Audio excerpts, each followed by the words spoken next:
Also, herzlich willkommen zurück.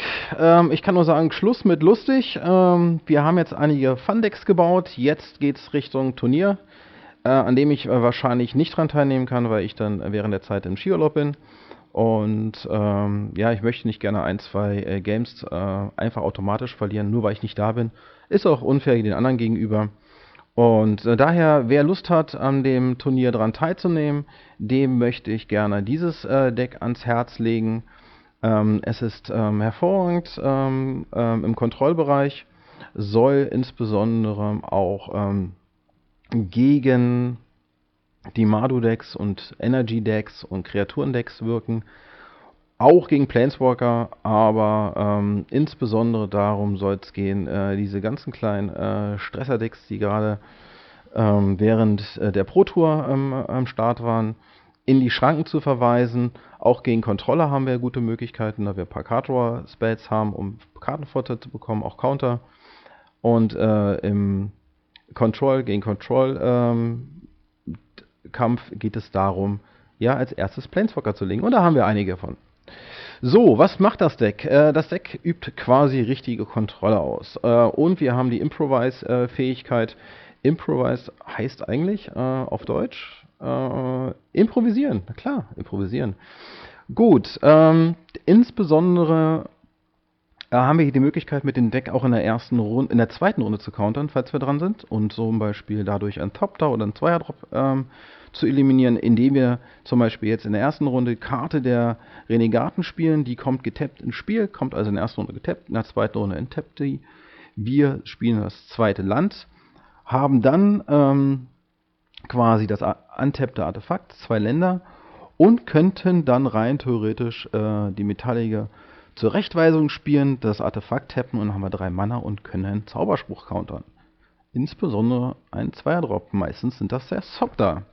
Ansonsten gibt die Karte der Renegaten die uns die Möglichkeit, ein Land unserer Wahl rauszusuchen, ein Standardland, und es direkt auf die Hand zu nehmen.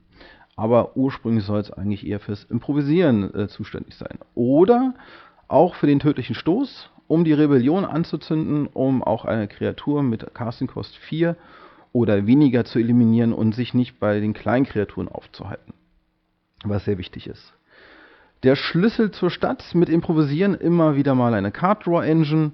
Ansonsten ist es halt auch ein Artefakt, wo wir einfach unnütze Karten wegschmeißen können, wenn wir zu viele Länder haben.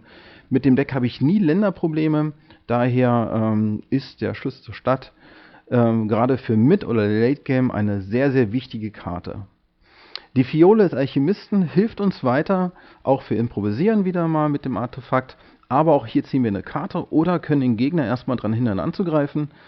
Ganz wichtig, wenn wir Planeswalker draußen haben, um erstmal vielleicht auch eine Runde zu gewinnen, um unseren Planeswalker dann in die entsprechende ins Ultimate zu bewegen und dann das Ultimate zünden zu können. Ja, dann haben wir hier ganz viel Card Draw, Geistesblitz, ziehe 2 Karten.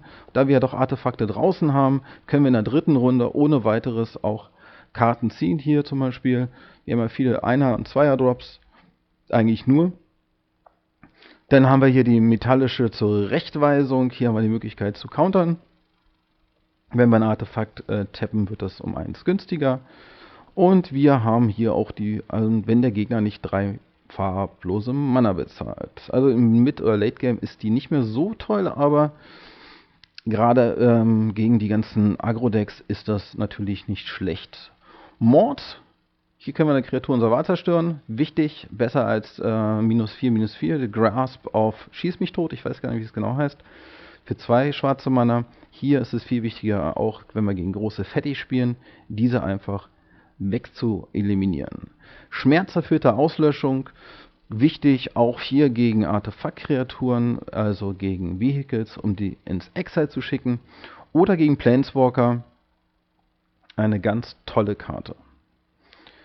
Liliana, ganz klar, eliminiert die ganzen kleinen Kreaturen. Die -2-Fähigkeit werden wir selten nutzen, weil wir so gut wie mit gar keinen Kreaturen spielen.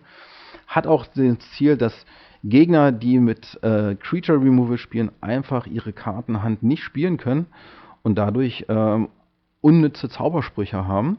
und wir automatisch dadurch einen Kartenvorteil generieren, was natürlich super ist, wenn man gerade gegen andere Decks spielt, die auf Creature Removal ausgelegt sind. Wenn wir gegen ein identisches Deck oder ein ähnliches Deck spielen mit unseren ganzen Creature Removal, haben wir natürlich auch ein Problem, haben aber die Möglichkeit, natürlich hier mit Schlüssel zur Stadt die unnützen Karten auch loszuwerden, um dann wieder Karten zu ziehen, die für uns wichtiger sind. Jetzt kommen unsere zwei Mars Removal, einmal Siechen, alle Kreaturen kriegen -4/-4, also ein toller Board Cleaner, gerade gegen Winnies oder Sopter Decks oder White Winnies, sehr sinnvoll. Yahinis Expertise finde ich einfach nur super genial. Alle Kreaturen kriegen -3/-3, also 1/-1 weniger als beim Siechen, aber wir haben die Möglichkeit, einen Zauberspruch von 3 oder weniger zu spielen. Das ist natürlich genial. Wir haben dann die Möglichkeit, zum Beispiel Lili zu spielen oder hier die schmerzerfüllte Auslöschung, um den noch einen Planeswalker zu eliminieren, wenn wir seine ganzen Kreaturen wegmachen.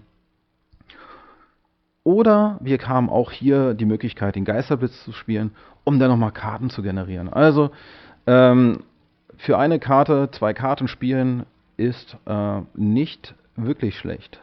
Tezzeret, unsere erste Win-Condition. Wenn wir in das Ultimate zünden, kriegen wir für jedes Artefakt oder ein Artefakt vor unserer Angriffsphase wird zu einer 5/5-Kreatur. So ist das richtig. Dann kann natürlich der Gegner seine ganzen Creature Removal Spells nutzen. Aber das ist uns egal, da wir doch mit den Tezzeret hier vorher doch einige Artefakt-Token gemacht haben, die uns farblose Mana geben können.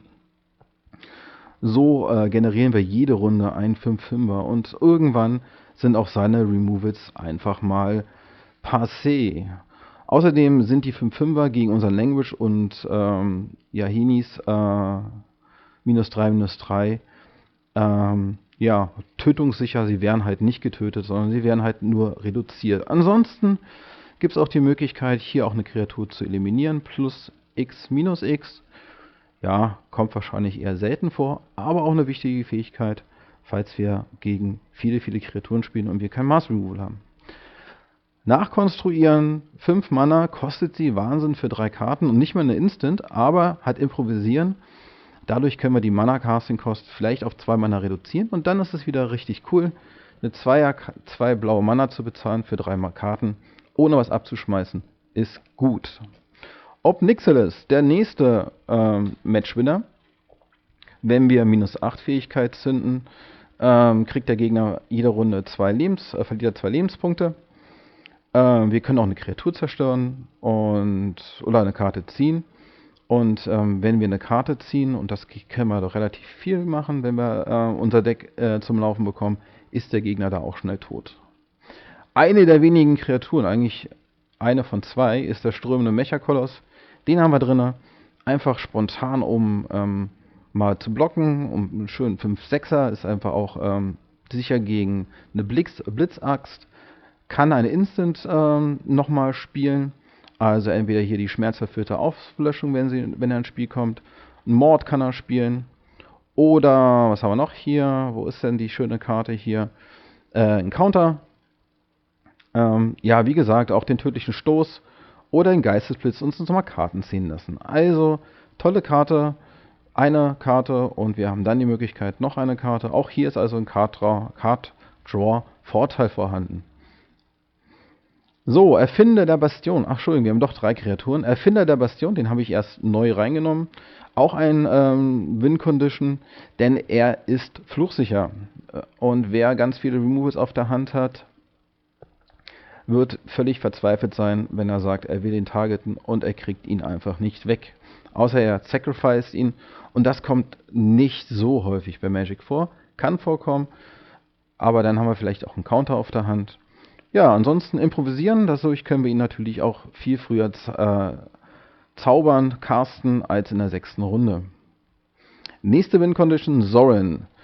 Der bringt uns insbesondere nochmal ein bisschen Leben, falls wir doch viele Leben verloren haben, wenn mit seiner -X-Fähigkeit. Oder wir ziehen eine Karte und der Gegner kriegt so viel Schadenspunkte, wie viel Casting-Cost die Karte hat. Also eine gute Win-Condition hier oben. Ansonsten -9 bringen so viele -1 schwarz-schwarze Ritter-Kreatursteine mit Lebensverknüpfung ins Spiel.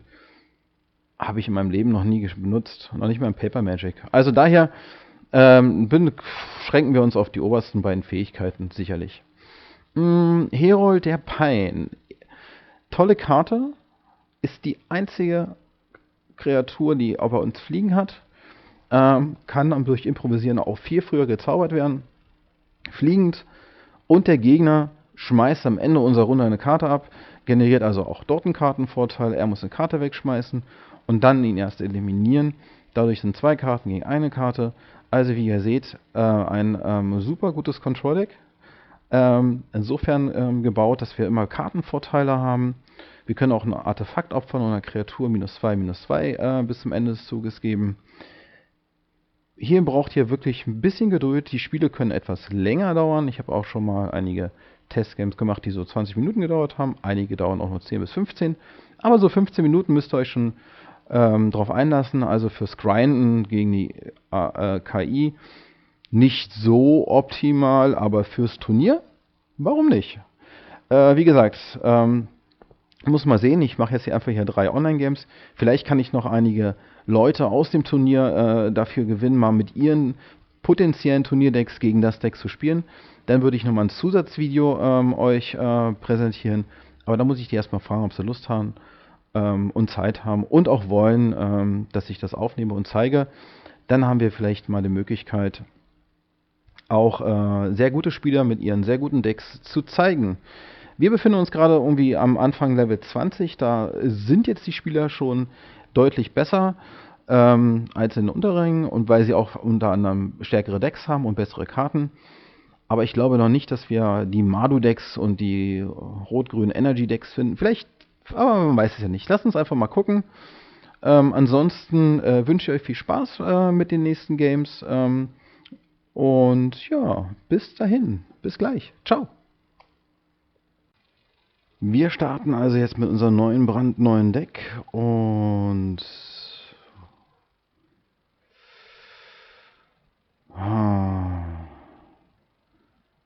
Karten behalten, neue Karte anziehen. Ja, die ist besser. Wir fangen an und spielen als erstes erstmal das Artefakt. Und das kommt ins Spiel und enttappt quasi, wenn es enttappt, können wir es opfern und ein Land raussuchen. Ganz wichtig für den Geistesblitz hier, da wir ein Artefakt draußen haben, können wir Karten ziehen.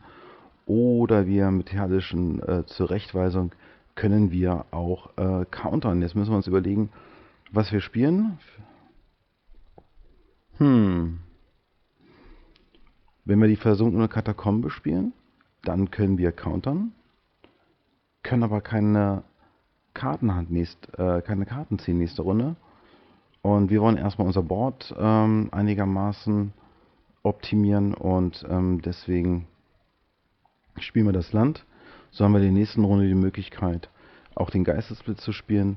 Wenn uns was Großes, Bösartiges entgegenkommt, haben wir auch die Möglichkeit, eventuell den tödlichen Stoß zu nutzen, um eine Kreatur von ihm zu eliminieren. Okay.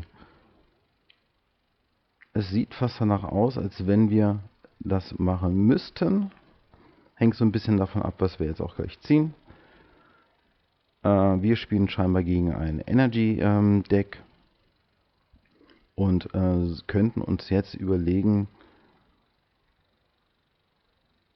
ist jetzt nicht schlecht, wir könnten später uns da hier auch die weiße Mana raussuchen. Ich glaube, wir warten einfach mal ab, was der Gegner macht. Wir schenken ihm quasi 2 Energiecounter. Er kann jetzt auch den 2/2 hier noch ein bisschen hochpumpen, aber bringt ihn gar nichts, denn mit dem tödlichen Stoß können wir ihn auf jeden Fall eliminieren. Viel wichtiger ist erstmal, dass wir noch Karten ziehen und ein bisschen die Boardpräsenz aufbauen. Und er kriegt jetzt 2 Energy Counter. Wir haben auch die Möglichkeit, eventuell zu countern, falls er jetzt was spielen sollte. Was spielt er hier? Ein 2/1er, dann nichts. Ja, wir ziehen Na, wir countern den nicht, sondern ziehen jetzt lieber nochmal 2 Karten. Vielleicht ziehen wir auch ein Languish und ein Land. So, zu viel getappt. Ein Land und noch ein Land. Okay, Länder sind jetzt nicht schlecht. Das brauchen wir jetzt nicht unbedingt, die Karte. Wir machen eins. Wir suchen uns jetzt eine weiße Mana raus. Die einzige, die wir hier quasi haben.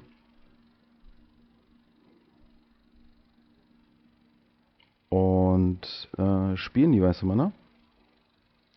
So haben wir die Möglichkeit, eventuell die schmerzerfüllte Auslöschung zu spielen oder auch den tödlichen Stoß auf eine Kreatur. Karten ziehen brauchen wir jetzt erstmal nicht, das machen wir. Und wir können natürlich auch countern, das ist wichtig. Also eine große Auswahl, so wie es sich beim Kontrolldeck gehört. Leider werden wir jetzt wahrscheinlich erstmal nochmal Schaden zugefügt bekommen. Müssen wir mal schauen, was er quasi jetzt gleich anstellen wird.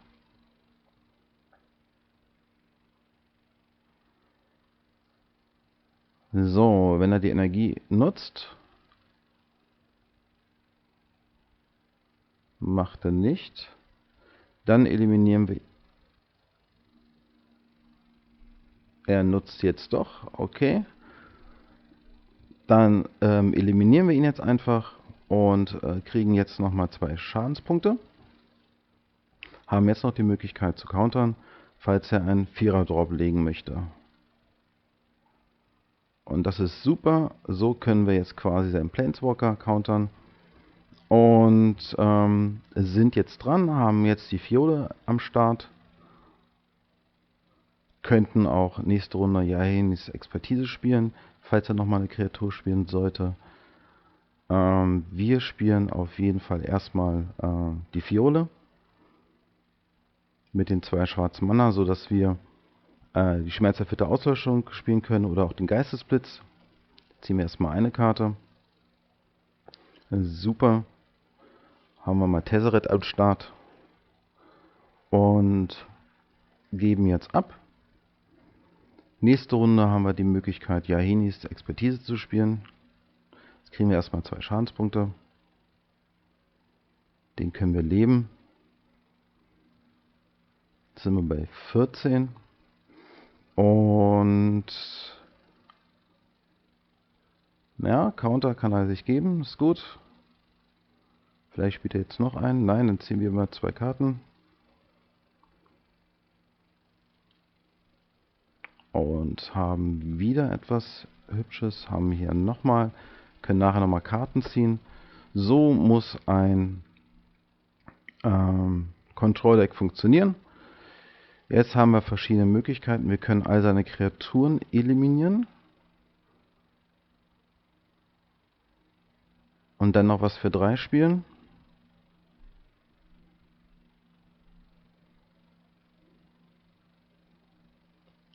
Wir können auch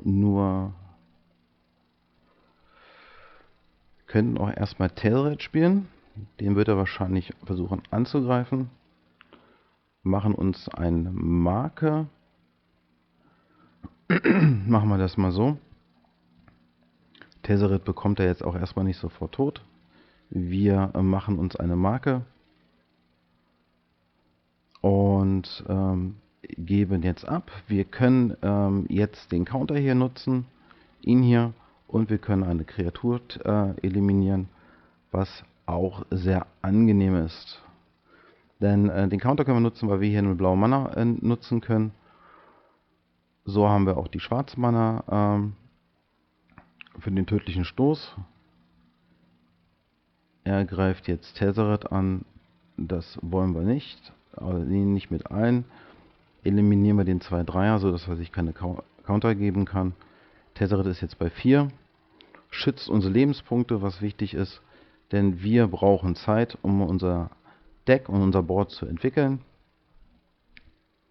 So, dann schauen wir mal, was er jetzt spielt. Darf er spielen? So. Wir machen wir uns Hm, hm, hm, hm.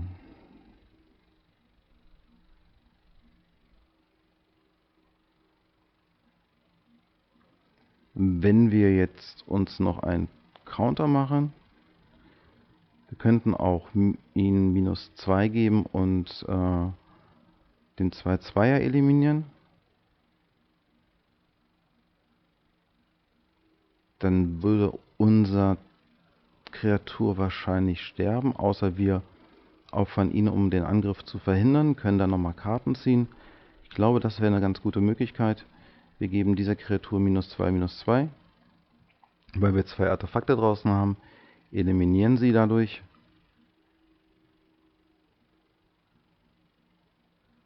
Spielen ihn, tappen aber nur ihn, um eine Mana übrig zu haben für die Fiole.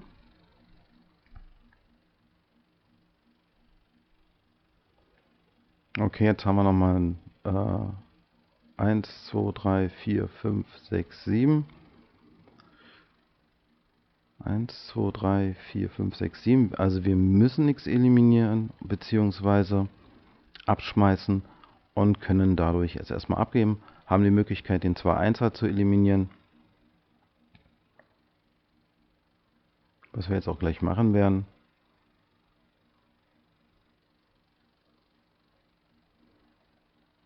So.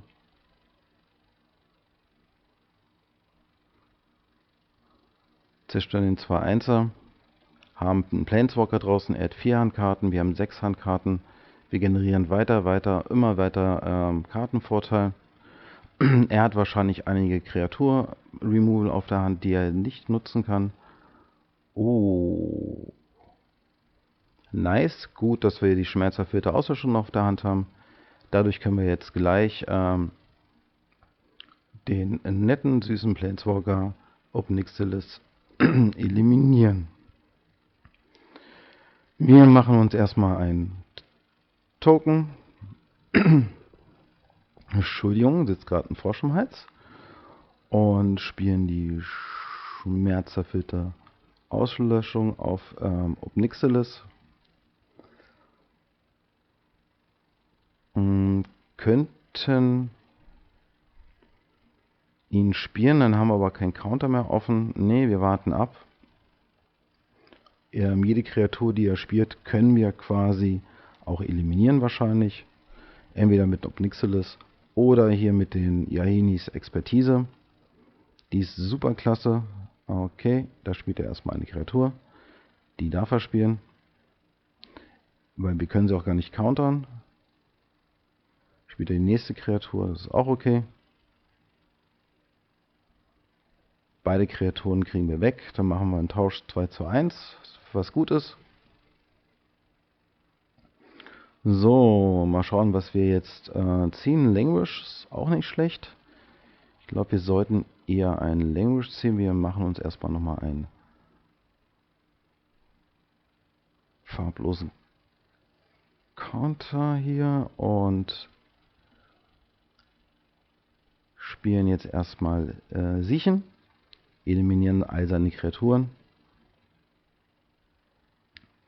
Und warten ab. Wie gesagt, als Control-Player sollte man immer etwas abwarten, was der Gegner spielt. Wir haben ja auch 2 Counter auf der Hand, haben hier einige Möglichkeiten, können hier Card Draw generieren. Ich würde jetzt gerne bei Obnixilis spielen. So, dafür ist zum Beispiel der Counter da. Gut, dass wir jetzt nicht durchgetappt sind. Oh, ich hätte ihn tappen können, jetzt habe ich leider das Artefakt zerstört, was doof war. Missplay, okay, aber gut, kein Problem. So, dann spielen wir den Sumpf. Machen jetzt hier uns nochmal einen Token. Spielen Obnixilis. Haben immer noch genügend Mana frei, wenn wir können ohne weiteres unseren Counter benutzen. Nächste Runde ziehen wir dann hier Karten. Ja, wir könnten auch die Fiole spielen. Dann haben wir immer noch einen Counter offen hier. Die Karten können wir hier tappen für eine blaue Mana. Und geben jetzt erstmal ab. So, er hat nur noch eine Handkarte. Wir haben 2 Planeswalker draußen. Es sieht wirklich nicht schlecht aus für uns. Haben also unsere Win-Conditions draußen. So, spielen nochmal Land, ziehen eine Karte. Hätten wir das Land mal nicht spielen sollen, hätten wir lieber das gespielt. Wir könnten jetzt ohne weiteres... Ja, das machen wir. Wir tappen 1, 2, 3, ziehen 3 Karten.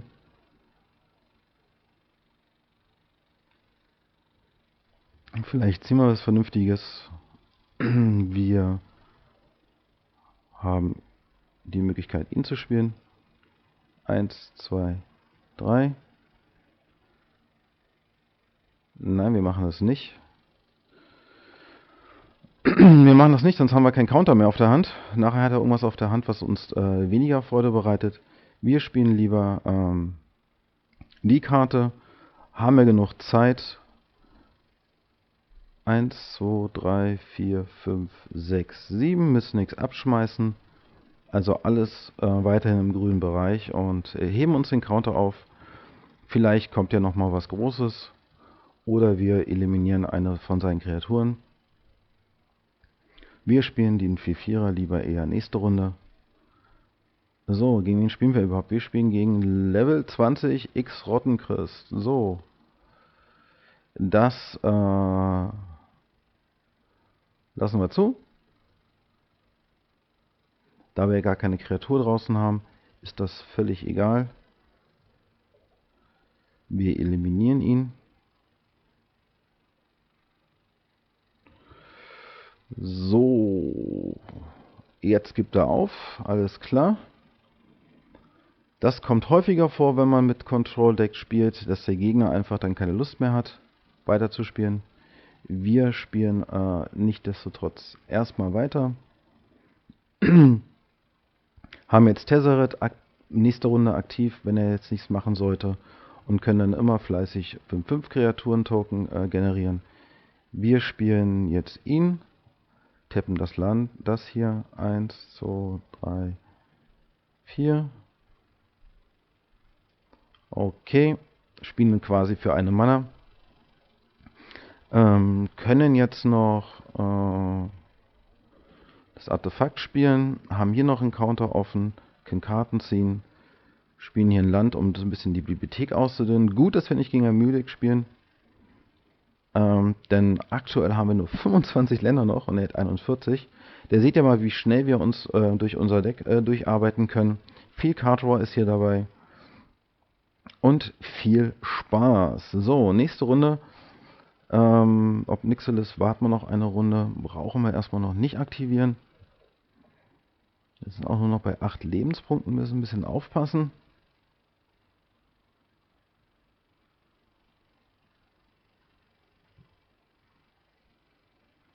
So, ziehen jetzt nochmal Karten. Ich würde ja gerne wissen, was er auf der Hand hat. Aber wahrscheinlich hat er wirklich Removal auf der Hand, die er nicht nutzen kann gegen unsere nicht vorhandenen Kreaturen. So, was könnten wir quasi wiederholen? Wir haben einige Möglichkeiten, ihn hier zu spielen und was Schönes wiederzuholen. Wir ziehen erstmal jetzt eine Karte. Und aktivieren mal unseren Tezzeret.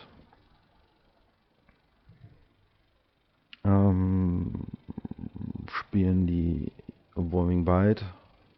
Suchen uns ein Land raus, dünnen die Bibliothek weiter aus, haben nur 4 Standardländer drin.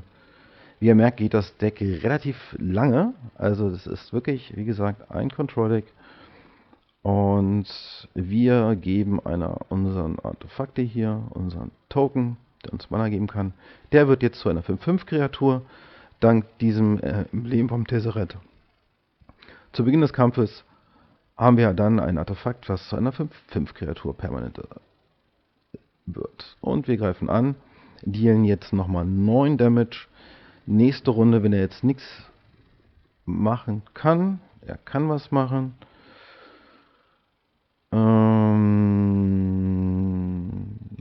Versuchen wir zu countern.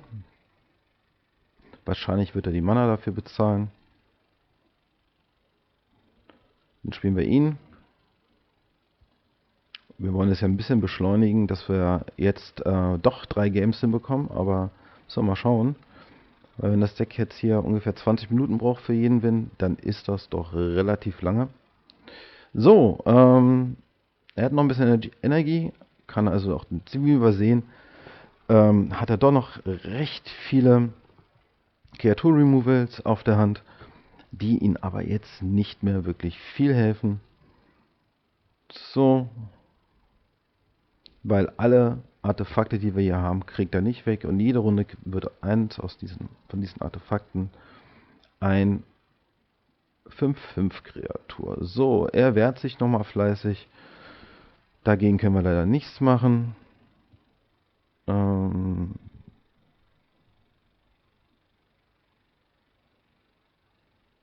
Wir nutzen das Emblem auf ihn. Ziehen eine Karte.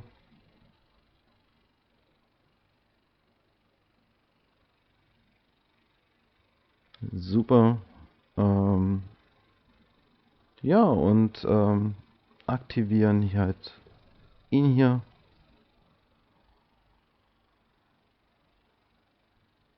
Und greifen mit einem an. Er kann gerne blocken, ja, das machen wir. Wir werden die schmerzerfüllte Auslöschung nur im Notfall spielen. Denn wenn der Gegner quasi jetzt doch noch irgendwie ein 4 Direct Damage Sorcery zieht, dann wären wir doch noch tot. Und das wollen wir doch extrem vermeiden. Oh, und jetzt haben wir nochmal Zorin. Zorin spielen wir, weil wir ihn einfach spielen können. Und ziehen wir eine Karte. Machen nur ein Damage. Wir machen es jetzt mal schnell, damit wir hier vorbei sind mit dem Spiel und haben jetzt im ersten Game gewonnen und freue mich drauf. Versuchen noch auf jeden Fall ein zweites und wir versuchen dann noch ein drittes. Mal schauen, wie schnell wir sind. Also, erste Game, erster Sieg und weiter geht's. Also, wer Lust auf ein Control-Deck hat, dann ist er hier genau richtig. Wir behalten die Kartenhand. Das Deck funktioniert hervorragend. Wir haben leider kein Artefakt und auch kein Card Draw Spell. Haben aber leider genügend Mana. Und müssen mal schauen, ob wir da irgendwo jetzt auch gleich bestehen können. Denn wir haben einen Tick zu viel Mana. Wirklich einen Tick zu viel Mana. So, wir spielen gegen Schwarz-Rot. Kein Zweierdrop, okay. Und wir ziehen fleißig Mana nach, was nicht wirklich toll ist. Gut. Vielleicht haben wir die Möglichkeit, irgendwann auch Tezzeret zu spielen.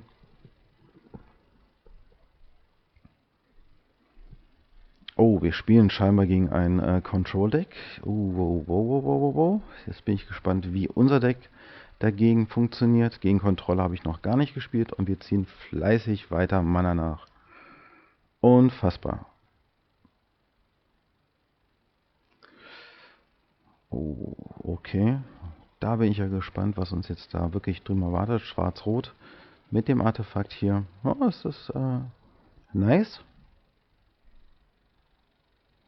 Wir spielen jetzt mal Tezzeret. Den kann er jetzt nicht countern. Und wichtig ist, wenn man Kontrolle gegen Kontrolle spielt, dass man als erstes auf jeden Fall einen Planeswalker draußen hat. Und den haben wir jetzt draußen. Ja, jetzt gibt es erstmal 3 Schadenspunkte auf uns. Okay. Also kein Kontrolle, sondern ein reines Burn. Okay. Die Karte kriegen wir weg, das ist kein Problem. Denn wir haben ja hier die tödlichen Ausstoß. Den haben wir jetzt auch. Das ist auch super. 3, 4, 5.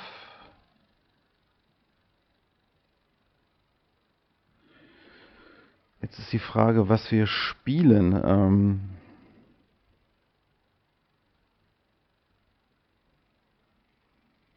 Ziehen wir nochmal Karten. Ich glaube, wir spielen den 5-5er nicht, sondern den 2-2er müssen wir erstmal eliminieren. 1, 2, 3, 4, 5, 6, 7. Ja, würde genau passen, aber wir wollen ja... Ziehen erstmal nochmal Karten, 2 Stück.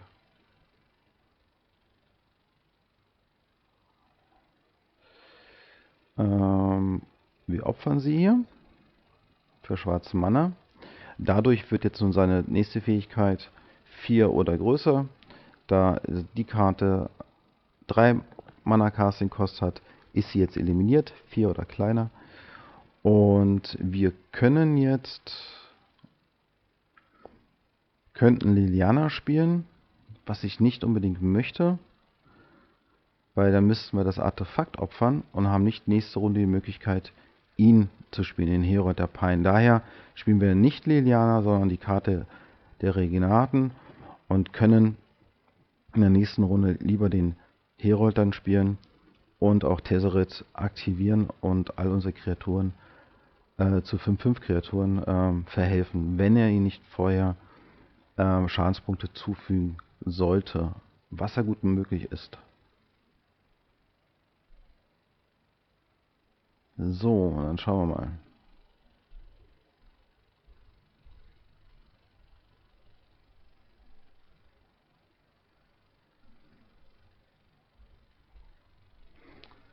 Okay, die Sachen hat er hier in seinem Friedhof. Schwarz haben wir noch gar nicht gesehen.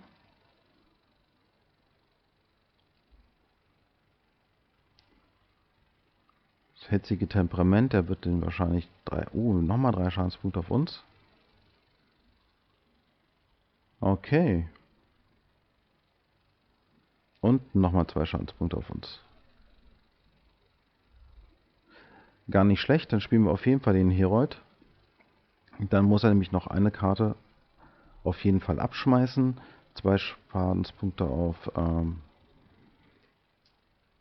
Tezzeret. Schade, dann können wir ihn leider jetzt doch noch nicht aktivieren. Wir brauchen ja 7 Loyalitätspunkte. Wir ziehen nochmal einen Card Draw, das ist auch hervorragend. Wir machen uns erstmal ein Artefakt-Token.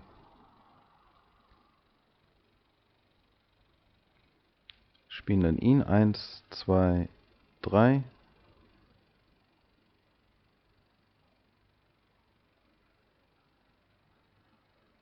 Okay.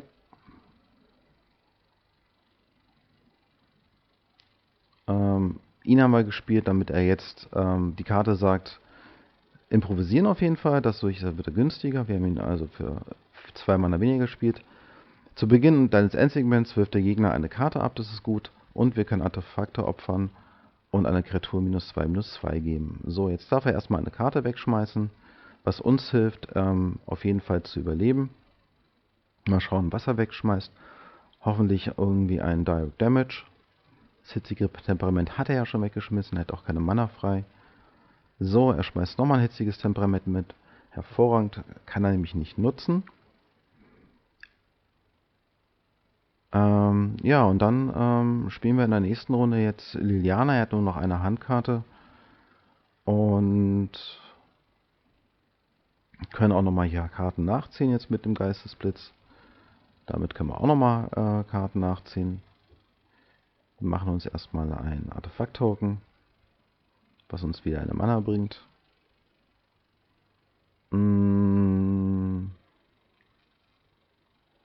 Ne, die weiße Mana wollen wir jetzt nicht tappen dafür. Blau und Schwarz. Ziehen mal eine Karte.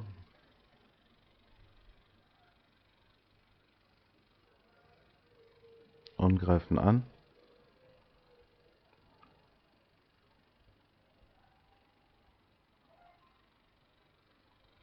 So, und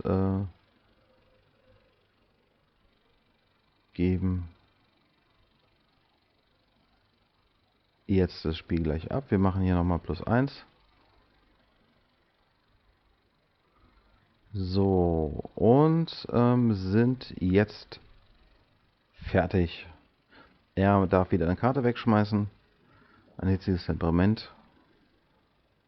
Schießt direkt auf uns. Will auf jeden Fall jetzt, dass wir so schnell wie möglich Schadenspunkte bekommen.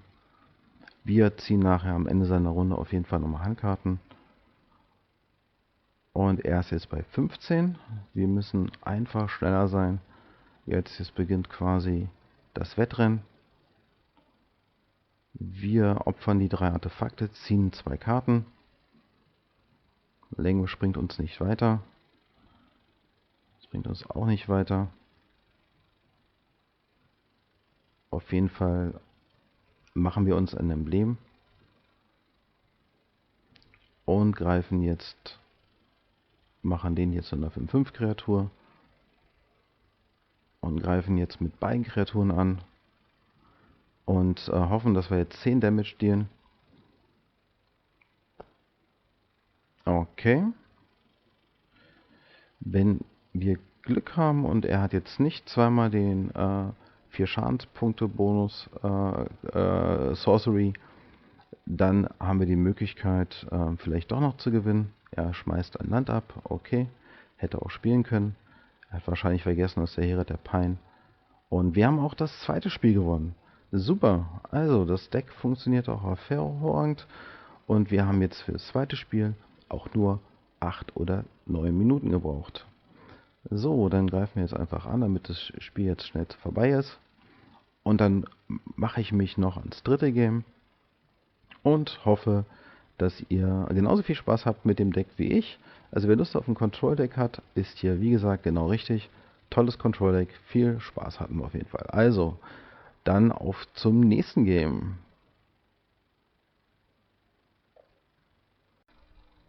Also, jetzt das dritte und letzte Game. Wir können, wir behalten die Kartenhand. Das geht, wir haben einen Zweier-Drop. Wir haben vielleicht auch einen Dreier-Drop, den wir spielen können. Wir bräuchten einfach nur noch ein Land. Vielleicht ziehen wir auch mit der Fiole nochmal ein Land. Dann haben wir 3 Mana, was super ist. Dann können wir Liliana spielen.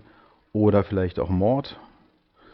Ja, das sieht doch gar nicht so schlecht aus. Schauen wir mal, was uns da drüben erwartet. Sieht fast nach einem farblosen Deck aus. Was darum geht wahrscheinlich, Eldrazi zu zaubern, zu spielen. Wir spielen jetzt die Fiole. Und wenn er Eldrazi spielt, dauert es vielleicht etwas länger. Oder vielleicht hat er auch Manageber. Wir müssen mal schauen, was er gleich anstellen wird. Wir haben jetzt gleich die Situation, dass wir Liliana spielen dürfen. Okay, er spielt nix. Vielleicht spielt er gleich noch schwarz. Müssen wir mal schauen.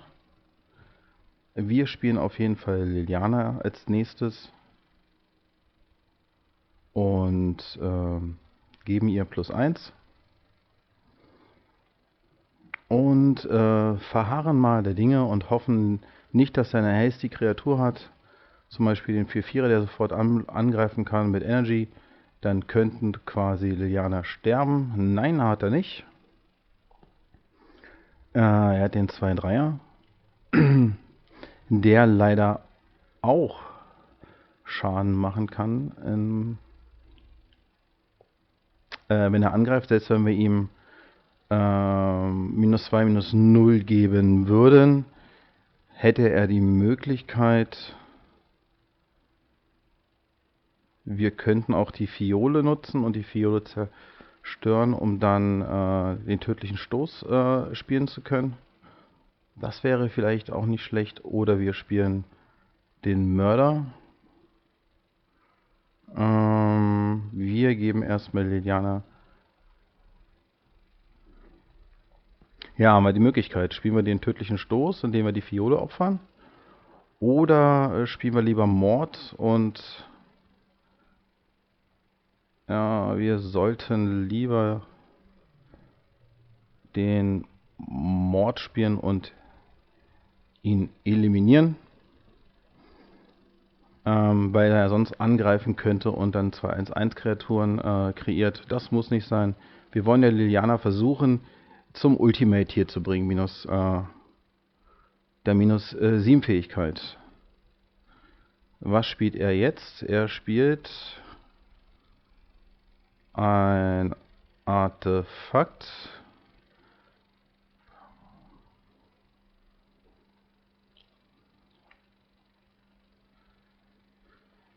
Tja, jetzt ist die Frage, was machen wir? Wir könnten Obnixilis spielen.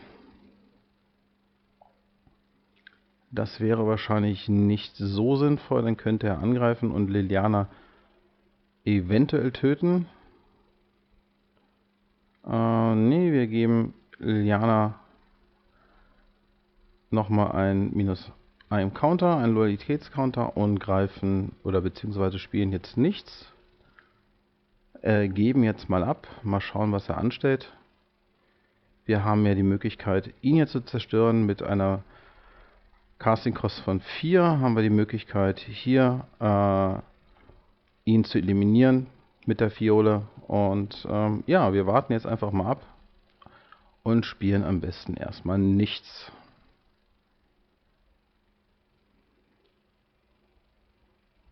So, müssen wir mal schauen, was er jetzt spielt. Okay.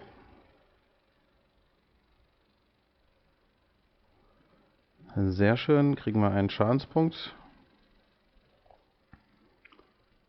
Beziehungsweise Liliana kriegt einen Schadenspunkt.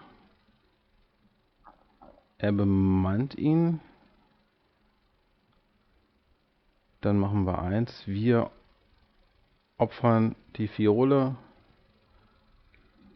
Möchten verhindern, dass er angreift. Und zerstören ihn jetzt auch noch gleich. Und tja, haben jetzt die Möglichkeit mit der Jahili-Expertise all sein Board zu clean. Oder wir spielen ein Languish, was auch nicht schlecht wäre. Spielen wir ihn hier drauf. Und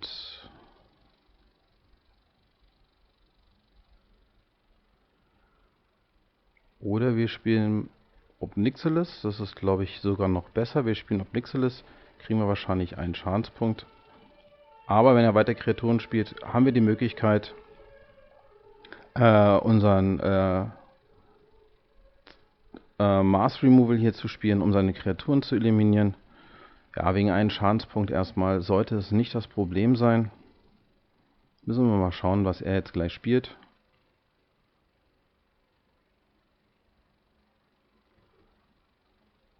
So. Okay, naja, natürlich, wenn wir jetzt Level 21 sind, wir sind Level 23, noch nicht so viel Zeit gefunden, wirklich viel Magic aktuell zu spielen. Das ist ja super. So macht es dann richtig Spaß, alles zu eliminieren. Das ist ein guter Tausch und wir kriegen jetzt nochmal 2 Schadenspunkte, die er wohin schießt? Auf Liliana und er greift wahrscheinlich jetzt gleich für einen an. Wie angekündigt. Okay.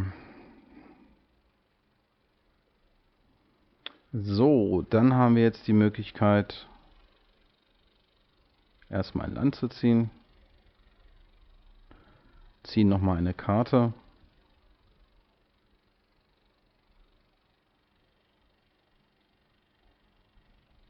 So, dann kriegt einer hier Schadenspunkt, kann er sich aussuchen, wo er ihn hinschießt.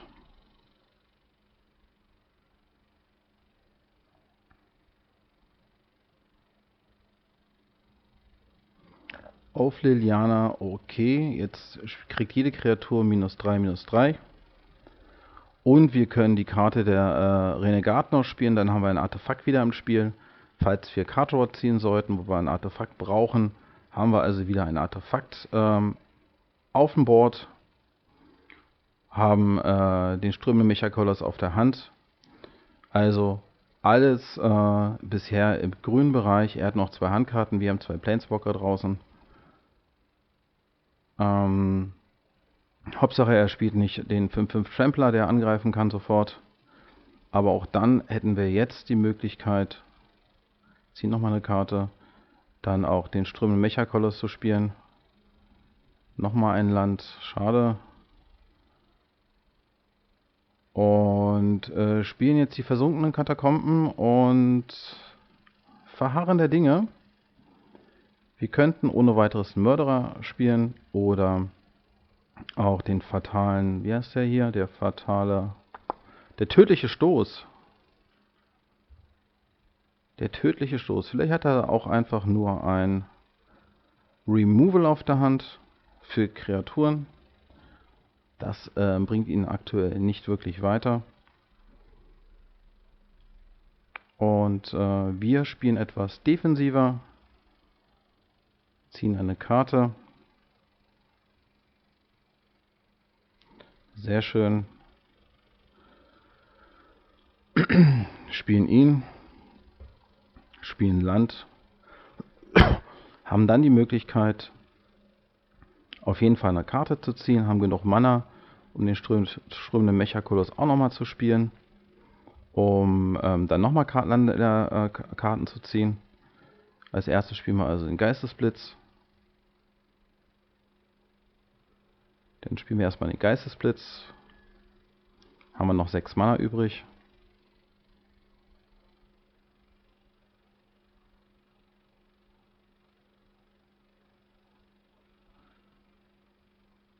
Und wir könnten es auch später machen, nachdem wir hier das Emblem hier haben, aber warum sollten wir? Bestätigen wir, ziehen wir nochmal 2 Karten.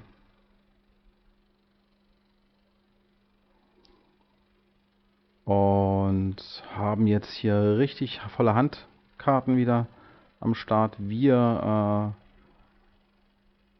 spielen jetzt das Emblem auf den Gegner. Nutzen Liliana. Natürlich nicht auf unsere Kreatur.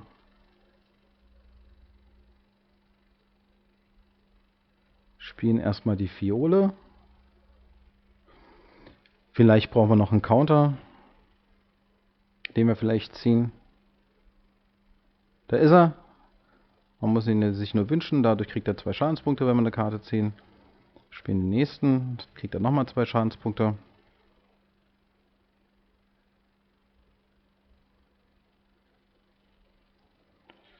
Dann spielen wir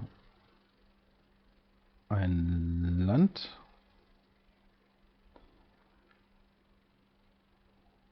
Und greifen jetzt erstmal an. Dealen 5 Damage. Haben jetzt die Möglichkeit, die Nachkonstruktion zu spielen. Da tappen wir 1, 2, 3 Mana. Okay. Haben wir noch 3 Mana übrig. Eine heben wir uns auf jeden Fall auf. Um eventuell die Fiole zu nutzen. Er kriegt jetzt nochmal 2 Schadenspunkte. Ist jetzt bei 6. 5. Dann spielen wir jetzt ihn ja nochmal. Es ist eine ganz andere Win Condition. Aber auch hier, Obnixilis hilft uns definitiv weiter. Jetzt ist er nur noch bei 2. Er ist gleich dran. Wir schmeißen diese Länder hier weg. Und sollte jetzt in seiner Runde tot sein. Vielen Dank fürs Spielen, Dili86. Das Deck ging jetzt hier gerade ganz gut. Und müssen mal schauen, vielleicht kriege ich es noch hin, gegen einige zu spielen, die Turnier spielen. Damit ich euch mal zeigen kann, wie das Deck im Turnierbereich funktioniert. Und vielleicht Nighthawk oder Gyorcha oder Jolie oder Yonda, mal gucken. Die spielen ja alle quasi im Turnier mit. Das Deck soll ein Turnierdeck sein für euch, um einfach mal zu zeigen, dass man mit dem Controller auch gut bestehen kann, gerade gegen Mardu-Decks oder Vehicle-Decks oder Energy-Decks. Lasst uns mal schauen, ja, in dem Bereich, wo ich mich jetzt bewege, also Level 24, gibt es halt noch nicht so viele extreme starke Decks. Vielleicht sind die auch alle schon im Level 30, aber da muss ich erst hin. Und da ich aktuell noch nicht so viel Zeit habe zum Spielen, dauert es halt noch ein bisschen, bis ich da bin. Aber das Deck funktioniert gut. Viel Spaß damit und gebt mal ein Feedback. Bis dahin, ciao.